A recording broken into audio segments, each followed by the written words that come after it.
Matric pass scholarship 2025 और inter pass scholarship 2025 ये दोनों का ऑनलाइन शुरू होने जा रहा है। लेकिन ऑनलाइन शुरू होने के बाद भी कुछ बच्चे ऐसे हैं जिनको अप्लाई नहीं करना है। और क्यों नहीं करना है, किनको नहीं करना है, उनको फिर अप्लाई कब करना है, पैसा उनको मिलेगा कि नहीं मिलेगा, इन सारी बातों के साथ साथ मैट्रिक इंटर पास स्कॉलरशिप 2023 का जो डेट है या 10-12 पास स्कॉलरशिप कहिए, इसका डेट क्या है, ऑनलाइन शुरू होने का डेट क्या है, पैसे कब तक आएंगे, सारी बातें हम करेंगे इस वीडियो में। और कुछ गलतियां जिनकी वजह से पैसे बच्चों का नहीं आ पाते उन पर भी मैं प्रकाश डालना चाहूंगा इस वीडियो में। तो मैट्रिक इंटर पास स्कॉलरशिप का ऑनलाइन तो शुरू होने जा रहा है, डेट की चर्चा हम आगे करेंगे। ऑनलाइन तो शुरू होने जा रहा है, लेकिन आखिर किन बच्चों को अप्लाई नहीं करना है? तो देखिए, सबसे पहले तो वो बच्चे जिनके आधार में कोई गड़बड़ है, मतलब उनका डेट ऑफ बर्थ जो मैट्रिक या इंटर का डेटा है, मतलब एडमिट कार्ड, उसमें कुछ और है और उनके आधार कार्ड में कुछ और है। तो ऐसे बच्चे जब तक दोनों को सेम ना कर लें, जब तक दोनों को सुधार करके सेम ना कर लें, तब तक अप्लाई ना करें तो बेहतर है। क्योंकि अप्लाई कीजिएगा भी तुरंत आपका आधार डीओबी मिसमैच का प्रॉब्लम आ जाएगा, एरर आ जाएगा, और एरर आया तो फिर पैसा नहीं आएगा 100%। ठीक है। दूसरी चीज़, अगर आपके अपने नाम में अगर डिफरेंस है, आपका अपना नाम जो है अगर आपके मैट्रिक या इंटर के एडमिट कार्ड से मैच नहीं कर रहा आधार में, तो उस केस में भी आपको पहले उसको सेम करवा लेना है। यहां तक कि आपके पिता का नाम अगर वो भी दोनों में अलग अलग है, आपके मैट्रिक इंटर के एडमिट कार्ड में अलग है और आपके आधार कार्ड में अलग है, तो उसको भी पहले सेम करवा लेना है, तब ही ऑनलाइन करना है। उससे पहले कीजिएगा तो आपका नाम अगर दोनों में डिफर रहा, अलग अलग रहा, तो फिर स्टूडेंट नेम मिसमैच का प्रॉब्लम आ जाएगा। अगर पिता के नाम में गड़बड़ रहा तो फादर्स नेम मिसमैच का प्रॉब्लम आ जाएगा। और इस तरह के प्रॉब्लम, चाहे कोई भी चीज़ का मिसमैच का प्रॉब्लम आया, तो फिर आप स्कॉलरशिप भूल जाइए। उस प्रॉब्लम को दूर करने के प्रयास में बहुत लंबा समय भी लग जाएगा, और कई बार तो ऐसा भी होता है कि ये प्रॉब्लम दूर भी नहीं होता, बच्चे के पैसे अकाउंट में नहीं आ पाते। तो अगर कोई ऐसी चीज़ है तो पहले आप उसको सही करवाइए, आधार कार्ड में चेंज करवाइए, उसको सेम करवाइए मैट्रिक के हिसाब से, क्योंकि फिलहाल मैट्रिक और इंटर का जो मार्कशीट आने वाला है या एडमिट कार्ड जो आपके पास है उसको तो चेंज करवा नहीं सकते, आधार को ही करवा सकते हैं। ठीक है, एक चीज़ तो ये हो गया। दूसरी चीज़, जिनका आधार सीडिंग नहीं है वो भी अप्लाई ना करें, तब तक ना करें जब तक उनका आधार सीडिंग नहीं हो जाता।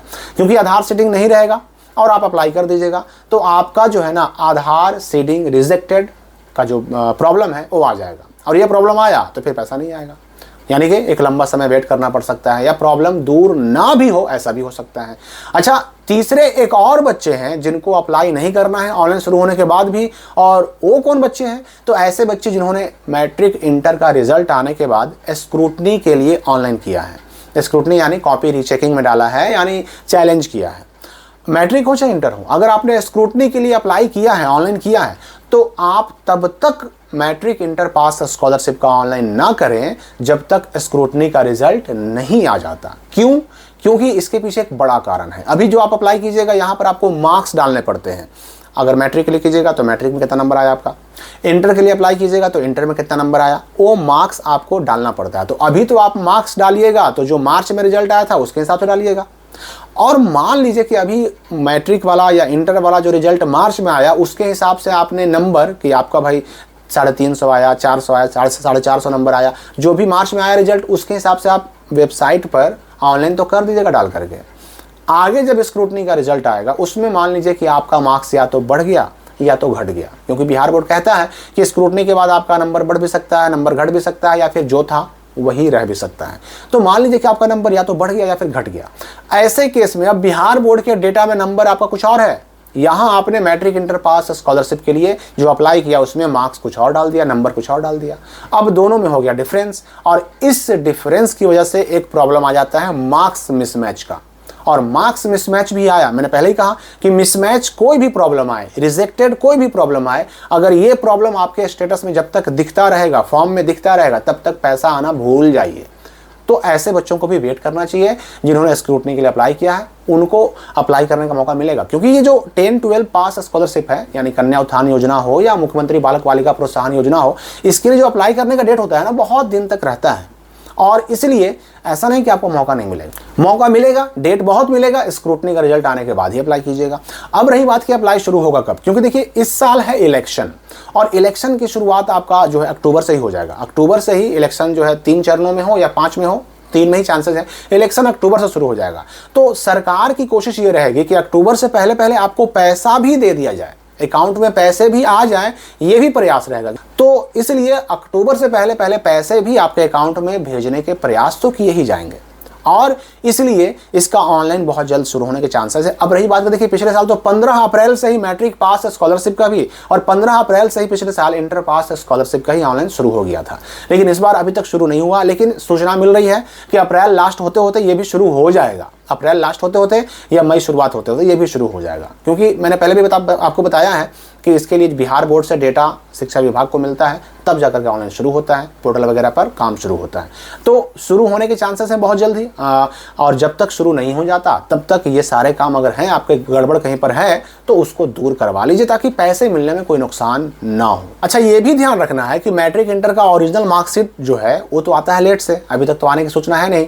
अब वो मार्कशीट नहीं भी आएगा तो भी अप्लाई होगा, उस मार्कशीट के बिना भी अप्लाई होगा, क्योंकि पिछले साल इंटर वालों का भी इंटरनेट से जो मार्कशीट निकला था वेब कॉपी, या मैट्रिक का भी जो वेब कॉपी मार्कशीट निकला था, अभी भी आप इंटरनेट से निकाल सकते हैं, वही अपलोड करवाया गया था और उसी को अपलोड करके फाइनल सबमिट भी किया गया और उसी पर पैसे भी आ गए थे।